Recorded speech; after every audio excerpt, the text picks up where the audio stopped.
What's going on, guys? What's cracking? As you can tell, it's a little bit different.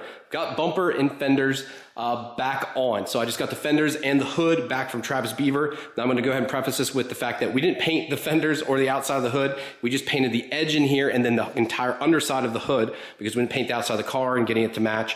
We're just going to leave her the old 50 shades. I know, guys, I'm going to hear blah, blah, blah.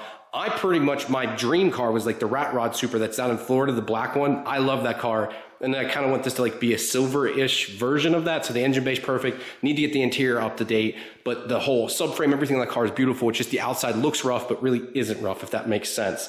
The paint's completely gone. That's missing, like, I mean, chunks of paint are off that car. So this is just old 50 shades. I think it looks decent enough, but it's not ruined in any shape, way, or form. Putting some of the stuff for the bumper back on. Did the two side pieces here. The way the bumpers go on these is over here. You can see there's a stud here and the stud up there. Literally a piece of metal slides up under the plastic here that holds the bumper on. This was a real 97, 98 bumper I bought back in 2013, I want to say. And had the front, I still have the front bumper grill down the basement, and I had it filled in. The mouths and the way this is slightly different from the 93, 96, believe it or not. A couple other things too, the way it sits up closer to the hood too, the gaps when you close the hood. So if you ever close the hood on the 93, 96 car, if you can see here, see how big the gap is here on the 97, 98 bumpers. And I just, for some reason, I noticed this when the cars are side by side, they're closer. And I noticed this on other 97, 98s, that the gap is a lot smaller, but 93, 96s have a larger gap. Why? I guess, I don't know, but they did fix it. And it's one of the nice things. And some of the openings are different. And of course, it already had the pre-drilled holes for these turns, which I actually prefer the 93, 96 that are recessed in.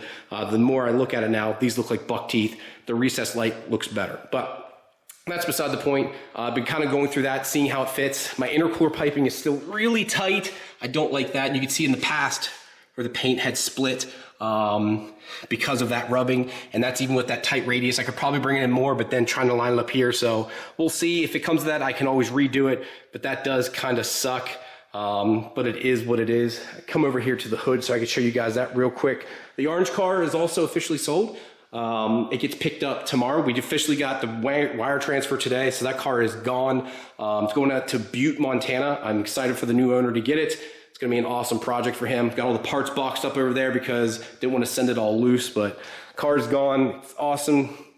Sad to see it go, but I'm glad because I get my garage space back. But you can see all the shop dust on the outside of it here. Just needs wiped down. Just going to lean this forward here a little bit. But you can see here, we painted the entire underside of it here, just so when you pop the hood, it looks half decent. Now again, people are gonna say, Ryan, why didn't you paint the whole car? Just didn't have the time, didn't plan on even getting this far, guys. And it was never supposed to do this, but here we are.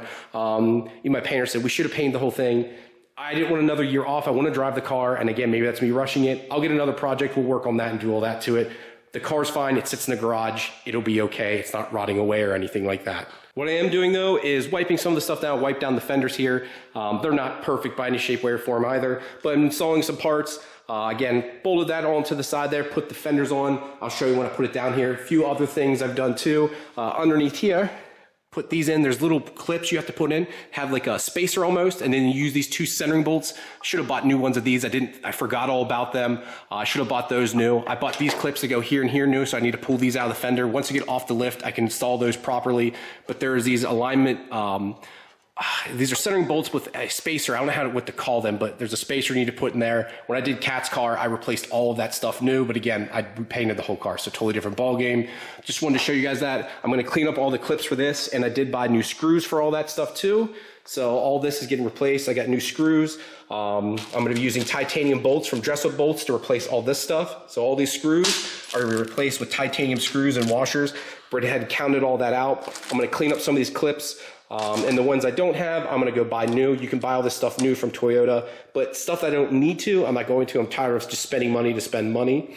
The other thing I make sure to do is, I always see these cars and the bumper sags here. One, they forget to have the foam that's inside of here. And if you're wondering what that foam is, I think I have it over here for Alex's car. Is it just chilling out here somewhere? We must have boxed it up already. Must have put it in one of the boxes, but it's just white foam.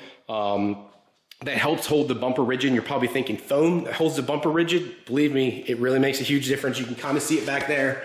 See if we can see it. See that white foam in there? Literally is white foam like you would use as packing peanuts. It's a little bit harder than that, but white foam. The other thing people forget is, especially because you remove everything below, is these retainers here. So you can see up there, there's retaining holes. There is black brackets you have to use for that, which are these here. Now these were starting to rust, so I had them powder coated black just to keep them from rusting, but that holds that bumper up a little bit tighter too, which goes into the aluminum here and keeps it open. Now you're kind of able to see it, so some people don't like that, but it's better than this sagging down over time, and it keeps the bumper rigid. And again, we have this big mouth opening as it is, try to do the best as possible. For those, you take these guys right here, you push these little pins in, and it holds the bumper in. So let's put one of them in, I'll show you guys. So that's what it'll look like installed, and you can see one side's off there, one side's on, and they do come factory like a flat black. I just had them powder coated gloss black. You can't really see them that much, especially from up above. You can't see it, but it's when you look directly on, you can just barely see these pieces sticking out here. Again, I'd rather have function over form. I just don't want that sagging, keep the bumper as rigid as possible. Yeah, and it's just a metal plate. You can still buy them from Toyota, I believe, but it's a very simple thing. If you wanted to, you could make it out of thin sheet aluminum yourself, but it's just nicer to have the factory piece. It doesn't use bolts or screws. It literally uses these little plastic push pins. You push this up in, and then you push this pin inside of this, and it locks it in. That's it. Holds 3 of them, and I've never had one fall out. I mean, once they're in there too, they're pretty tight. I've got a special tool that wraps around the edge of this and pulls these out. I bought it specifically from Snap-on, I believe, and it works like a charm, because without it, you have to use vice grips. Then they break, and then you hit the bumper, and you get mad. So just buy the right tool, but make sure you install these if you have them. I also couldn't help myself. I had to get the front bumper and headlights on. Look at that. Brand new 97, 98 headlights. Now I need to get them PPF'd yet. I got those PPF because they crack pretty easily, and the PPF is really not to keep them, well, from cracking for one, but also to help them with the sun fading issues that these also have. This has SPF built into them, so it helps keep the lenses and everything, just like it does the paint from discoloring and everything else. It does add like a little bit of a weird, I shouldn't say, I'm exaggerating this, but it does add some like orange peely look to it. Some people complain about it. I barely notice it, but people that are perfectionists, when they get their car painted, they want like this perfect, yeah, PPF adds a little bit to it. So just be an FYI. But over headlights, I really don't care. I just want to protect it, and I want to keep them from doing the bubble death. That's why I make sure if I'm not using the headlights, if I'm not, like literally it's not nighttime out, I make sure the lights are off. These cars, believe it or not, have auto on off. So like when you turn the car off, automatically turn off. When you turn it on, it'll keep them on all the time. So I manually turn them on and off. So unless it's dark out, I don't have my lights running. Good Lord, Ryan. In here is where I always notice it to start first, is right in this area, because this is your main light, and I guess the heat comes off this side and bubbles out the paint here. So that's your main bulb, and then I start to notice it down in here in the gully area of your high beam. It sucks because this here never really gets anything bad. It's just there, and unfortunately, I'm not sure what material they use or what happens, but the paint and everything just does not handle heat well, and then the chrome rings start to delaminate from inside. It's not from moisture getting in, anything like that either. It's very weird. You would think Toyota would have done a better job. The actually earlier models don't have that problem. It's just the later models that look better do that.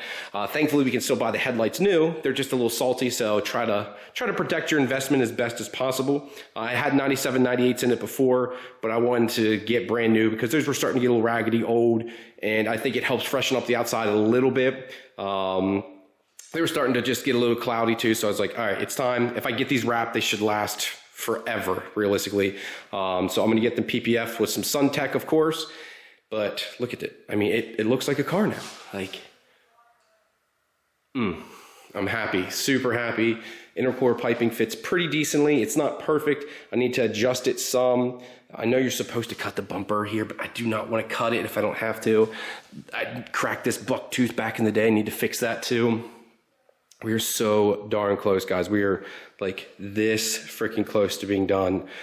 Just literally need the wiring harness to literally start it. I've got the tires for the car. I bought R888Rs for the rear, 18s, and I'm doing 19-inch fronts, and I got some Toyo ATSs for that. Already bought them, have them, just waiting on the wheels to show up. They're getting cut this week. And then Galaxy is almost done with the steering wheel, so I mean, I could physically go drive the car. Jose also has the Nexus R5. I had it sent directly to him just so he could do some final testing on it. But I mean, the car is done. Fuel pumps are in it, or the fuel lines are done. Everything is done, ready to go. Just needs to turn it on. Some other last little things I'm doing is filling in some of these holes here. So in the past, I just left this stuff open, but it goes down right to the wheel well and it splashes directly up in here. So I'm actually gonna get the factory rubber plugs and plug those off. So I gotta get one here, here, here, and then there's a big one down right here. And then on this side too, I need to get a big plug. Actually, I got one big plug there. I need to get one small one. And I think the rest are okay because there's not a hole down below. So that'll be good. It just keeps it from when you're driving it. I know I will end up driving this in rain from the wheel well dirt and grime coming up through there. So I'm gonna go ahead and get that plugged. And yeah, sweet. I'm gonna go ahead and get those ordered. Since it's 75 degrees here today, I figured I'd do a couple other things, open the garage doors, empty out all the fuel that was in the car. It was 93 pump gas, I put it in it. A little bit less than half a tank just to keep everything, get it through the old lines. But since I replaced all those lines, replacing the fuel bags and everything else, I'm like, well, especially because it's probably been in there for almost 2 years, I don't want to even try and start it up with that in it. So draining everything out. This fluid transfer pump from Harbor Freight, $6.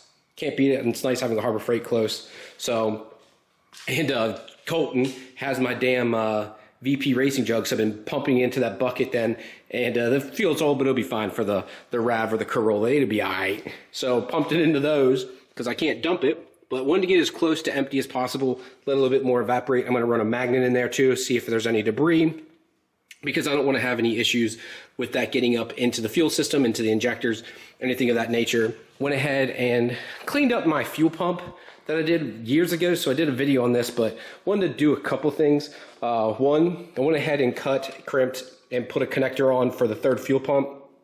I have a good feeling I'm gonna need a third one. My wiring's not set up for it yet, but figured why I'm already in here, so when I get it done next time, I can just plug the pump in, put it in, plug it in, be done on this side at least. I'm gonna go ahead and take care of the one up top too. I'm gonna go ahead and put a Deutsch connector on that. Again, just to make it easy so it's done and ready to go. And I wanted to shorten everything up. So before I had it the full length, as you can see here, and I had it like curvy. Even still, it's a little long. But I wanted to shorten it up some so the plugs aren't like snaking all around. Wanted to shorten it up and allow it just to be zip tied really close together. And I'm gonna replace these bags here. I got brand new bags and everything else. Now there is stainless steel filters that I really like that I think I'm gonna buy.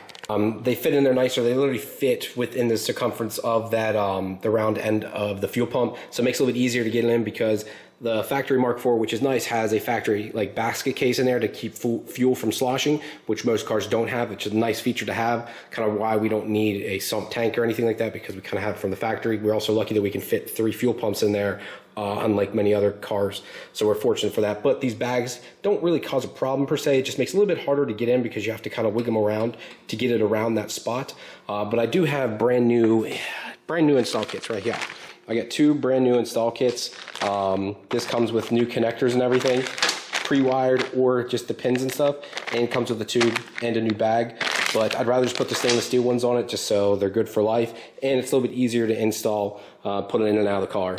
All right, so got another pipe in here. This is 1 3/4 or 1.75 inch dump tube, stainless steel, because I gotta modify my dump tubes. They're fine per se, right? They just dump right there. I don't want flames and bullshit shooting into the wheels. Now, someone else is gonna say, why don't you divert it back into the exhaust? One, I love the way screw pipes sound. I'm that guy. I love the way they sound. I absolutely love them. Number 2 is you're literally putting that pressure back into your exhaust and you're defeating the whole purpose. The reason it screams out is to keep the turbo as free flowing as possible. You're literally robbing horsepower, which seems kind of oxymoron, but I get it from other people that don't want to do that. Nothing wrong with it. I just prefer this, but yeah, it's easier to also route, make downpipes, do anything like that. And plus, again, I love the way the sounds, all that good stuff. But you can see it shoots out towards the wheel. Don't want that. I'm gonna have it shoot straight to the ground. I'm gonna have it just like ½ an inch above the subframe. I want as low as possible because all that crap goes up in. When I redid Cat's, I made sure it went damn close to the ground. Hers was just super easy because it was 1 dump tube, and literally I bought a 45 and I only had to make 1 weld right at the flange itself and then ran it straight down. See if we can see it here. You can just barely see. I don't know if I can get this to tilt. You can't see it there.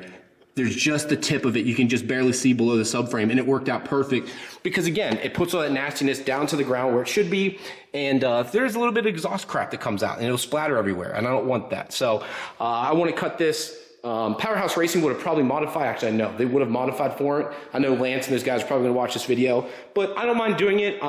That pipe was cheap. I got my buddy who's going to do it for me. We're just going to make one cut and just run the pipe straight down, and then I've got back purge plugs right there, so it will be properly welded. Working on my first issue with Kat's car, first actual issue. This is a big one. An O-ring started to leak on the Powerhouse Racing steering tank. The thing's junk, guys, up for sale. You know, shoot me an offer. But in all seriousness, I keep getting a leak out the bottom, and when I drive it doesn't leak, and I guess once it cools down, the O-ring stops swelling and it leaks out, and I get a run up through here. Not even a big deal, but I'm not sure why, if it got cut or if I keep tightening it up and it keeps almost not, the 10A doesn't come loose. I don't know. I'm not sure what the issue is, but I need to drain it out. Thankfully, my buddy works at a medical office. They were throwing all these little plungers away, and I use that to suck all the fluid out, took out the filter, and I'm trying to suck out as much as I can out of there. I've got it down pretty close, but it's gonna make a mess. So the top one will be fine. I'm gonna wrap the top one then too with a blue towel, and just so it doesn't go everywhere. And then the bottom one, I don't think there's any ifs, ands, or buts. I'm gonna put some blue towels under, but I think no matter what, it's gonna make a little bit of a mess. And unfortunately, it's hard to get in there. It's just nature of the beast. So we'll see how this goes. Yeah, we'll see. I think it's one of the O-rings. So I'm gonna replace both of them with Viton O-rings, which is, I think they're just nitrile O-rings on there now, and I think that's part of the problem. I always use Viton just because it's literally resistant to damn near everything. I'm not sure what it's not resistant to. I think there's like one thing it's not, but Viton is what is used in almost all fuel injectors, alcohol cars, you name it. It's great with temperatures, heat swings. It's the best. You can even get stuff like that at like AutoZone, Advanced Auto. Even Harbor Freight, believe it or not, sells like a full kit of O-rings. Let me go over here and show you guys that while I'm rambling on. But if you guys want to, right here, Viton O-rings. I even got their H&BR O-rings. That's the only thing Viton doesn't work with. These are specific that you need to use when you do AC, but they have these at Harbor Freight. And then I have generic metric and then SAE nitrile O-rings that I very rarely use. I have a bunch of little dumb things I've gotten from there. These I'd never use anymore. I could probably toss that and give that to somebody. These little plugs come in handy. These little crimpers are nice. Copper washers from there. Just dumb stuff that is little things you need on the fly that really come in handy. These hose clamps, dumb things, man. These little grommets here, dumb things like that just really come in handy, and it's not stuff that's mission critical. So here's the can all apart. I actually decided to redo mine. I've used that one before. This one was actually brand new. Besides, when I put it on her car the first time, so I'm not sure if something's moving around because I can only use one bracket on hers. You can see I had to drill a new hole, move it up, and I can't use the side bracket here. So I think that has to do with it. It's moving around too much, causing this top piece to come loose because there's no rip or tear in this. There doesn't seem to be a bend or anything wrong here. Now, unlike the other O-rings, which seemed really tight, I can really easily seal this part up into it. So like I can like spin this up and that's it. Like it's tight. Like if I put a wrench on, it doesn't get any tighter. So I feel like that O-ring might need to be a slight bit bigger, or I don't know. I'm not sure there. I thought maybe this was backed up too. So it has this 100 micron filter in it. Factor doesn't even have one. So I cleaned this out thinking maybe this causes some problems. Again, I am not sure. So we will see. I'd like to get this bracket back on. I still have it, but I just don't know what to do because it's just too tight. So you can see mine here. I can run both brackets and there's clearance here. See, I still have room, but over here, if you can see how much closer it is in here, I can barely get this hose in. So I had to move it back this way a smidge, and it looks like it's actually rubbing the paint off of that there. So I'm gonna have to figure something out because I can't have that banging and moving around. I think that's what's causing it to leak. Well, again, what was weird is it was a swelling issue because when the car was warm and that fluid was warm, it wasn't leaking. It was the minute I stopped the car, and even after like 20, 30 minutes, nothing, I would come back out 30 minutes after that and it would just be running out and down the rail right here. So it has to do with the O-ring, but I think it's also the cans moving or just opened up just enough to cause the issue. So I'm going to try and get the bracket back on it, figure out something if I have to, just to keep it from moving around. And then lastly here, guys, going to be done rambling on. I got this bracket off. SMS just sent out my new bracket for the throttle body here. So it is designed to angle over. So it's literally going to be designed to come like, instead of straight out, it's designed to already tilt this way and help me a little bit. Aesthetically, it's not the greatest. I kind of have something like this now where it literally just gives a little bit of angle. This one's going to be more severe where it actually curves because I really want to make sure I have that room. And I've got plenty of room over here since we don't have a fuse box now.